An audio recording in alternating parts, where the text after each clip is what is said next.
happened? I just changed it. On the, I tried the sorry, Rhonda.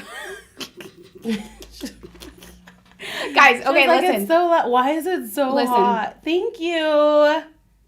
Andrea likes the red. Yeah, it's freezing in here. That's why it's hot in here, because the heat is on. For Beth. I told Steph to wear red today. We were talking about color theory last night, and I was presenting myself as an expert, and I am not. I know 2 things about color theory, but I share them freely. Let me share them with you. Everybody, look at your veins, okay? Just look at your veins. Oh man, boy, this is. Let me do what Sheila did here. I just wanna. Okay. So my veins, you can't see. We can't see anything. This is not happening. Okay. You want a picture? Okay, based on your veins, if your veins are blue, you are a cool. I'm a cool. If your veins are green, more green than blue, you're a warm. It's 50% of my knowledge right there. Okay. I am You'll a cool. have to pay and subscribe for the rest. Yeah. What if your veins are purple? Oh, I've heard about that. What if you got one of each? You know what I think? Brooke, you look good in everything. Somebody last night said, I've heard maybe I'm a neutral. I'm like, probably. I don't know. I shared with you. Love that, Cheryl. Purple, you're royal. Blood in these veins. No. Cool winter, Rhonda. Wow. That means you can wear like red, right? You can wear like stronger colors. As a cool summer, I look very washed out. I'm not supposed to wear black, but I love black. I mean, I tried on this dress at Old Navy. I took a picture of it in the mirror. I was like, I feel like $1 million in this dress. You look like $2 million in it. Nobody knows me quite like. Oh, sorry. I'll stop. Anyway, jewel tones, Rhonda. Love that. Ooh. Okay. Well, happy feast day. Happy feast. Let's start there. In honor of the feast, I'm drinking coffee. In honor of the feast, I already finished my coffee. It is St. Joseph's feast day. Happy feast. Happy feast day. Also the baptism anniversary of our son Benji. Sweetie. And they're probably watching, so hi. Hi, guys. Hi. Yeah, so I told Beth, so clearly we have to go get some ice cream today. So how are you guys celebrating feast days? Can we actually, I was going to tell you this out there, but I thought I'd spring it on you here live. Ooh. You know, in the old days, on feast days, people did like penance. They didn't celebrate feast days. That's what I hear, at least. I'm no expert. Where's Kendra Tierney? She could tell us better. Her liturgical living wisdom. I love that. Given how Lent is in, or how his feast day is in Lent, I'll leave the suffering to the other days and celebrate today. That's true. I mean, we do. It's a solemnity, isn't it? Yes, it is. It's not even a feast. It's a solemnity. Today should look different. Whoa! I started veiling 2 years ago today. Whoa! Yeah. Isn't that fun? Wow! Congrats. Thank you. He's a patron saint of Canada. Erin, is that true? That is so lovely. Renee, it's a thing. I'm trying to convince Renee to get ice cream all the time. Always ice cream. I'm like, celebrate with ice cream. Yeah, look, cake and ice cream for Suzanne's son. Look at this, Steph. Jenna says you look amazing in red. We talked about color theory last night. Yeah. So thank you. I told Renee to take her husband for ice cream. I agree. Guys. I agree. Lexi, that's very sweet. Yeah, I have a friend. Hi, Bree. She's not watching. She is so good at liturgical feast days, particularly the Solemnity of St. Joseph. And she would make these little cream puff desserts. I want to say they were called like Zappoli. Somebody's going to correct me in 3, 2. Oh, thanks, Lexi. Yeah. So anyway, I've dreamt of those ever since I had them when I lived in Flagstaff and celebrated. Wow. I think we did pasta maybe. And there was a reason. She had like some fabulous, meaningful reason why we had the meal. And then she made those homemade, beautiful desserts. Why always Italian food? You can't go wrong with Italian food. Okay, but why? Because he wasn't Italian, you know? Yeah. Lexi's like, I can't type fast enough. I'm thinking like I can come up with an answer, but I don't know.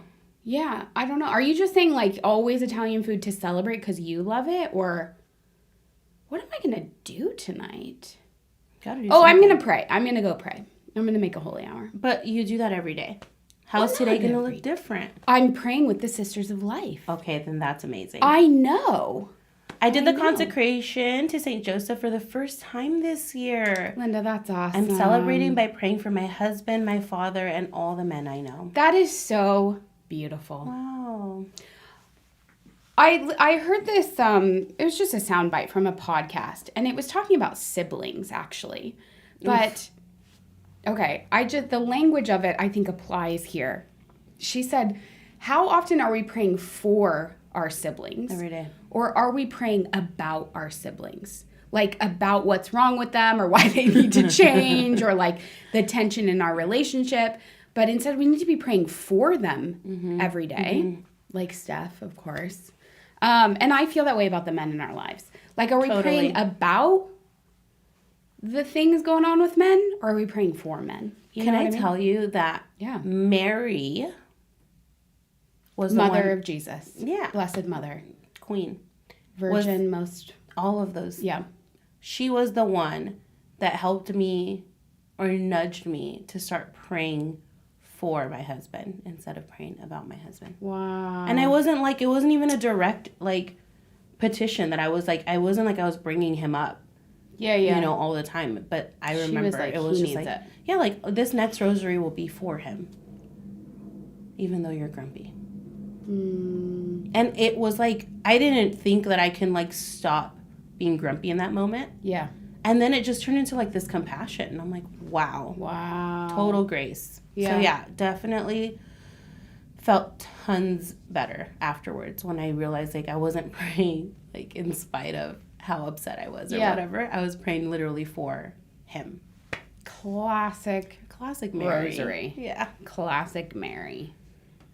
Yeah. Wow. Okay, I'm getting some insight here on the Italian food. Apparently it's Father's Day in Italy. Ooh. Is that why? They do Father's Day on St. Joseph's solemnity. That is so amazing. Guys, my Peruvian grandparents are coming into town tonight. What? And my That's grandma very sweet. is half Italian.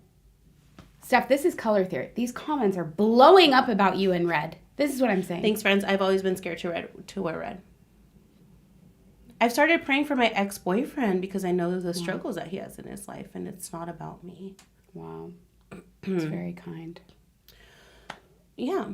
Okay, so you're getting ice cream later. Getting ice cream later. I'm going to do a holy hour later. What are you guys doing to celebrate? Can't wait to hear. And also post it on the Liturgical Living channel. Ooh, I love that channel. idea. Wendy says, my husband is a non-practicing Catholic, and I did the novena. He didn't know. He spontaneously asked when I was going to Mass. Like, he asked to go with you? That's kind of amazing. Wow. Agree, Wow. Cheryl. Wow. Agree about stuff in red. Guys. I secretly prayed a novena, too. I like secret novenas. They're funny. Mass this evening, and then devotion to the Holy Face. Beautiful, Anne. Wow. Wow. Going out with your besties because your husband is traveling. You guys going to ice cream, Renee? We know of a spot. If anybody goes to Cold Stone and happens to stumble across a guy with a parrot on his shoulder, would you please let us know? Listen, I want to talk about this for a second because I feel like I'm living in an alternate universe.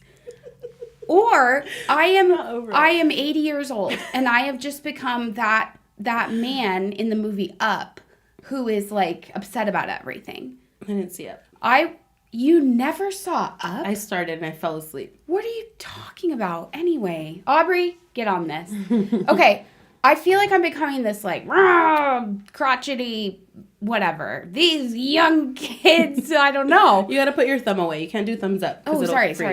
Okay, I went to Cold Stone the other night, and I'm in line, and I hear behind me this like high-pitched, it was like a character, and I'm like, I just have a thing, like, just put in headphones.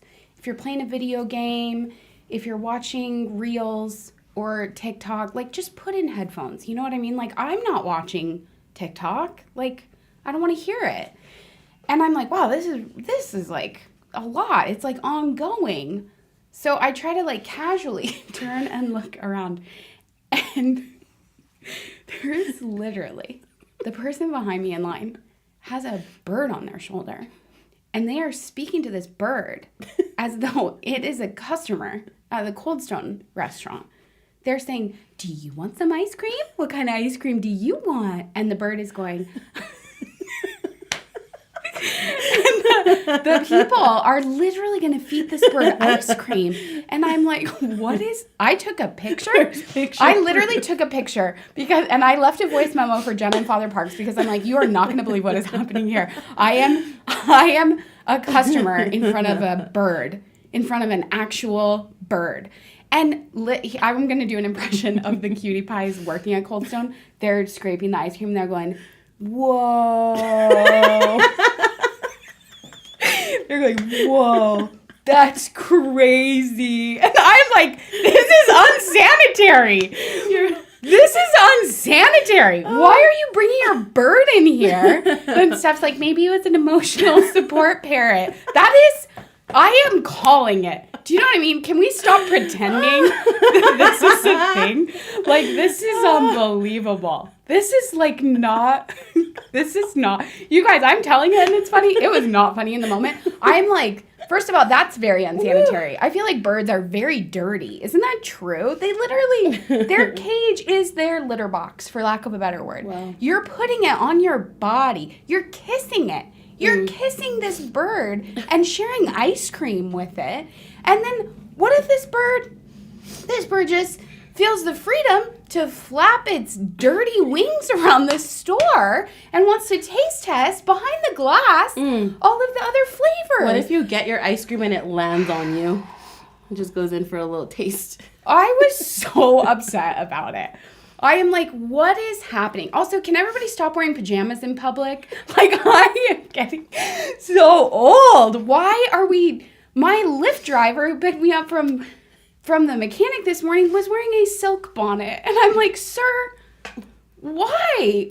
I defended him. What's happening in America that we're bringing birds to ice cream parlors and we're wearing silk bonnets at work? What is this? Do you know what I mean? I could show you. I'm going to show you. Everyone wants the picture of the bird. I'm going to show you the picture of the bird. I need to blur out the woman's First of all, face. this guy's not going anywhere. He's in a lift.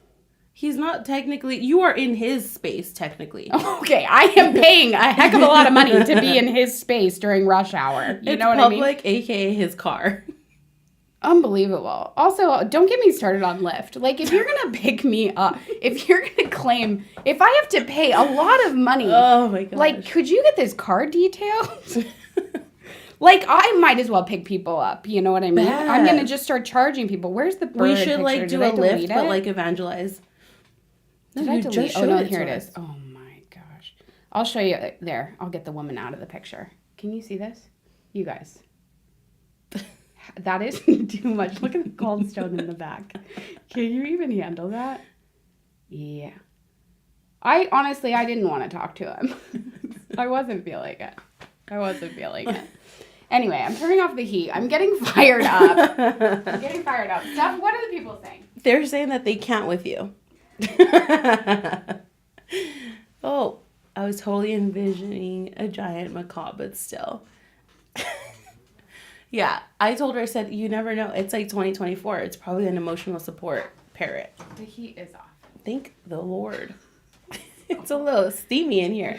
Don't look at the desk. I didn't clean it up. Oh, that's fine. They know I work here. It's fine. I do work here. The bird poop. You guys, isn't that so real? Like, hi, Susie. Hello. Welcome. Okay, ooh. I've heard about these cat cafes, but, like, I didn't sign up to go to a bird ice cream parlor. Do you know what I mean? Like, if you put on the sign, like, birds and ice cream, I wouldn't go there. But that's just me. Yeah. You know? Beth, I want to know what you even got there. Oh. What's your go-to Cold Stone order? Reason I've started going to Cold Stone is because they have a silk ice cream. So I can actually get a flavor rather than a sorbet because when I try not to do dairy, you know? So my go-to ice cream as a kid was Rocky Road, which I don't even like Rocky chocolate, Road. But it's so nostalgic for me, Rocky Road. So I get the silk chocolate ice cream, almonds, and extra marshmallows. Ooh. Yeah. Wow. I'm not shy about that. I like a little extra marshmallows. Yep. I don't know about that. Yeah, Silk is like almond milk. It's a brand of almond milk. Substitute. Stop, Aubrey. They have dairy-free at Cold Stone. Any further Cold Stone questions, you can message Aubrey. She used to work there, so. Sophia, first of all, the bonnet thing I really get because I leave the house with a towel on my head if my hair's still wet. Curls come first. And listen, I support you, but don't charge me $31 to ride with you while you're in your pajamas. Why? You know? Wait, first of all, he wasn't wearing pajamas. You're telling me he doesn't sleep in that bonnet. That's what that's for. You think the bonnet is a pajama? He was wearing a muscle shirt and basketball shorts. Yeah. That's not pajamas to some people. God bless him. God bless Michael, sweetie. Oh, Michael. Oh, Susie, no. Susie's on the way from one airport to another. She went to the wrong airport. Susie. In Jesus' name, you're going to make it. I pray that peace would overflow in you, be poured out over you, that you would make it through security with no issues, no hiccups. Thank you, Lord. Amen. Amen. St. Joseph. This is what I am saying, Anya. Just dress for work. That's all I'm saying. I also saw this reel that was like, what do 35 to 40-year-olds like do? Like, where do they hang out? And it's that guy that's always like, come here. And he like zooms in. And he's like, they don't go anywhere. They don't do anything. He's like, do you know what people in their 40s hate? They hate loud noises, crowds, and traffic. And I was like, oh my gosh, how do you know me? How do you see my soul? That is so funny. I hate all of those things so much. Aubrey, that was me yesterday when we had our Hi, staff meeting and I was not dressed like everyone else. I was like, I'm home and my kids are sick. You did not look well. I was unwell. Anyway, Megan, I promise we are talking about the feast. We are talking about the feast today. Aw, Obs, that's different. You're working from home. You know what I mean? You guys, I'm not trying to judge anyone. I'm just trying to bring a little class. I just love that this happens to Beth. I think it's great. Really? Yeah, I do. It's funny. I mean, okay. I'm saving that picture forever and ever. You have to. Wow. Yeah, I mean, you guys, you can wear PJs. You're at home. You know what I mean? That's fine. That's fine. Anyway, we are talking about St. Joseph, and not specifically about St. Joseph. I actually wanted to talk about men. Because I love men, because we need men, and because I feel like men right now need it. They need it. They need us. Yeah. I feel like we can be hard on men. I feel like society is particularly hard on men. Culture right now is very hard on men. As I'm being literally hard on my Lyft driver and the guy with the bird on his shoulder. This man came to pick you up today. This is actually so true. Yeah, I think men need a lot of help. And here's what I am very fond of saying, and I don't mean this with an ounce of condescension. I mean this totally matter-of-factly. I think it is very hard to be a man. I think it is very hard to be a man. I think there's a lot of cultural conversation about how hard it is to be a woman. I disagree. And I've heard Jordan Peterson say this, and I was like, this one example for me sums up, we are totally blind to reality. When people talk about how historically, like, women have had such a hard time, and he's like, what about war? I'm like, literally that one example is like, yeah, thank God for men. Thank God for men. I needed a man this morning at the mechanic. I'm not trying to be cute about that. I, need a man. I do. And I'm not expecting him to do things that I'm good at, but I honor and I revere, and I thank God for the things that men are generally better at than women. Yeah. Hi, Yesenia. Welcome. Yes, Megan, our men need so much more respect and encouragement than they receive. Respect is like a currency for men. Yeah. When I was listening, we were engaged, and our my spiritual director at the time, he was like, there's this podcast between, I think, a deacon and his son, and it's called the Love and Respect podcast. Cool. And it talks about how women... That's a JP2 book, isn't it? Love and Responsibility, I think. Oh. Yeah. But how even it talks about Ephesians 5, and it talks about how like women want love, want to receive love. Yes. Men like desire respect and that reverence, and that's how they ultimately receive love. And so that has always been a good perspective for me to remember that like my husband doesn't need the love that I need. He needs the respect of who he is from my family, for our relationship. I'm not the best at it. You've heard me talk about it multiple times, but just that idea of like women want love, men want respect. Yes. Mm-hmm. Okay, I saw this, Aubrey. I saw a YouTube short that I haven't stopped thinking about, and thank God it came up again. Someone else reacted to it, because to me, it most succinctly speaks to a man's deep, like primal desire to provide and protect. Mm-hmm. Okay, so it's an interview with John Mayer. Brace yourselves. Ooh. It's a like podcast interview with John Mayer, and he said, my fantasy, he's like, I want to get married. Like I'm really a traditional guy. Like I want marriage and family. And he said, and my like highest fantasy, my goal in life, Belen, what a gal, is that my wife would one day be able to say, call John, he'll know what to do. Oh my God. Is that the most beautiful thing? I could start crying right now. I have teared up every time I've watched that. Let me get the Bible. I have chills. I've heard that multiple times, and I think about it probably every single day. That all he wants is for someone to say, call John, he'll know what to do. All he wants is someone who believes that he would know what to do, that he could take care of it. Isn't that incredible? That's so sweet. I just think that's what's the word? Microcosm? Example is too poor. I think what's the word I'm looking for, you guys? No, it's like the one example that sums up like a whole thing. Is it microcosm? Sure. You guys, somebody help me. Can someone translate for me? Anyway. Okay, can I read this real quick? Not quite snapshot, but thank you, Morgan. Yeah, please. Ephesians 5. Ephesians 5. Why not? It says, wives, be subject to your husbands as you are to the Lord. For the husband is the head of the wife, just as Christ is the head of the church. Just as the church is subject to Christ, so also wives ought to be in everything to their husbands. Talks about respect. Husbands, love your wives, just as Christ loved the church and gave himself up for her in order to make her holy by cleansing her with the washing of water by the word. Yeah. So again, even that distinction even in scripture, like this is modeling, and obviously Ephesians 5 is just alluding to like Christ and the church.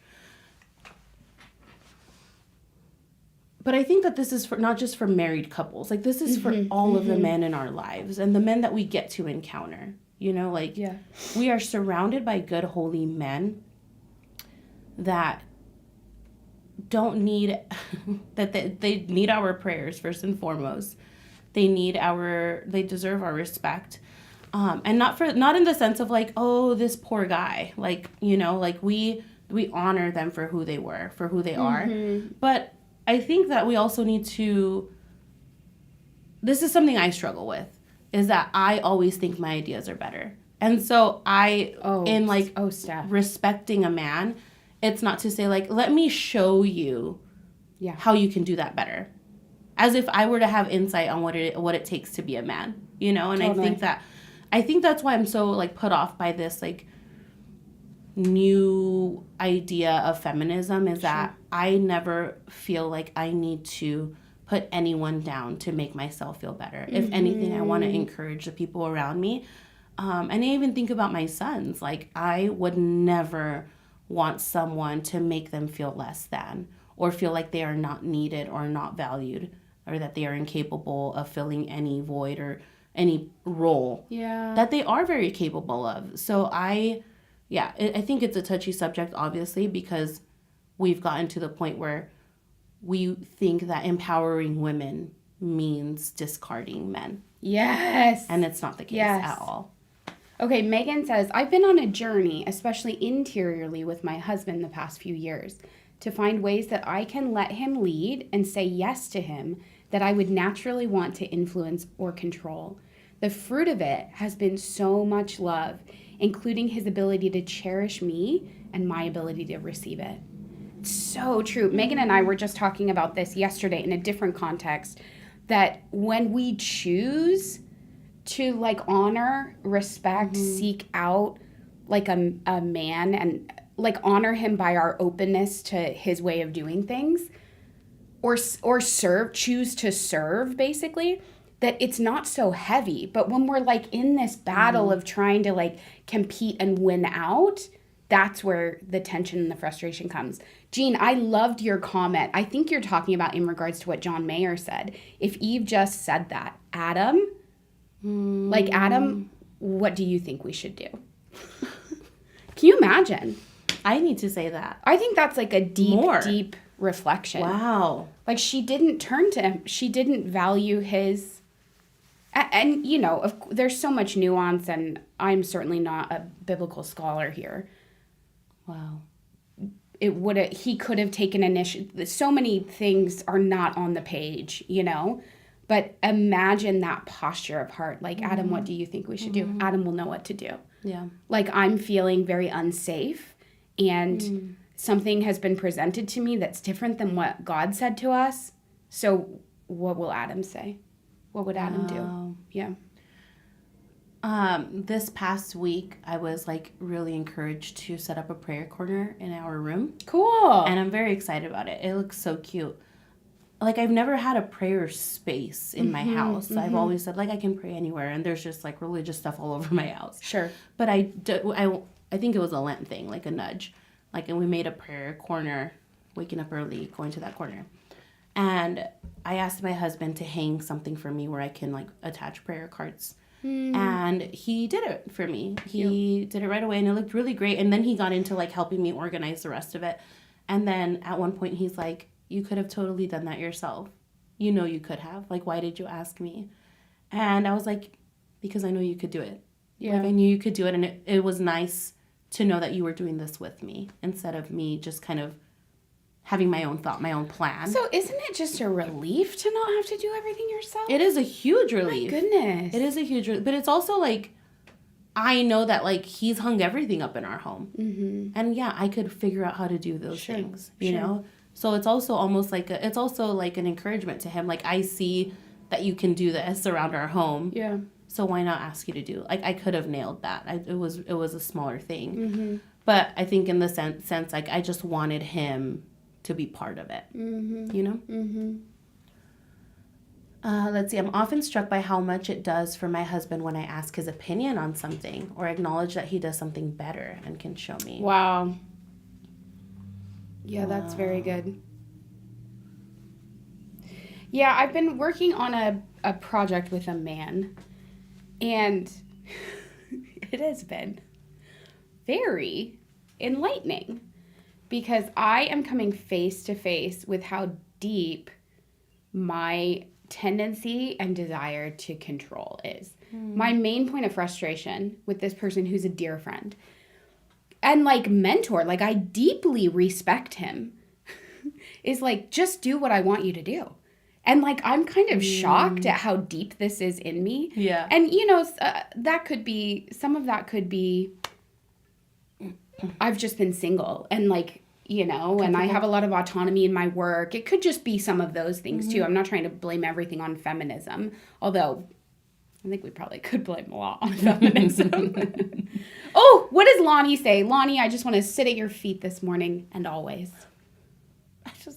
I think every wife should make the decision to accept the gifts. Wow. Her husband gives her instead of criticizing them, receiving from him if so. So good. Wow. Yeah. I mean, cultivating gratitude for who a person is and what they do, even if it's differently, you know, done differently than you would have done. Yeah. Wow. Okay, I think... Go ahead. No, please. I was just going to say, I think that we need to also touch on, like, we have been hurt. Okay. You know, and... This is very good. It's difficult sometimes to want to honor someone or even men when we've felt constantly let down in the past. So I don't want to paint the picture that it's so easy and every guy around you like deserves your praise. Like it's also a healing journey that the Lord invites us to take, because there's no like need to carry that or foster that, but it will be so on like the Lord's time. Yeah. And we don't want to disregard that that's also a very real thing for a lot of us. Yeah. I feel like I need to sit down. That was so important. But okay, do we want to talk about that? Because I don't want to rush in with like an answer to that. I'm not trying to do that. Yeah. But something came to mind that I want to share. Yeah. Do you want to stick with this? What do we think? Let's stick with it, and then after your thought, we can move over to the app. No, let's move over to the app before I share this. Okay. Peeps, this is your 2-minute warning if you're joining us on Facebook or YouTube. 30-second warning. We've been hanging out over here. Head on over to the app, and please keep this convo going with us. We love your input. We'll see you there. Come on. Come on, Mariana. See you on the app.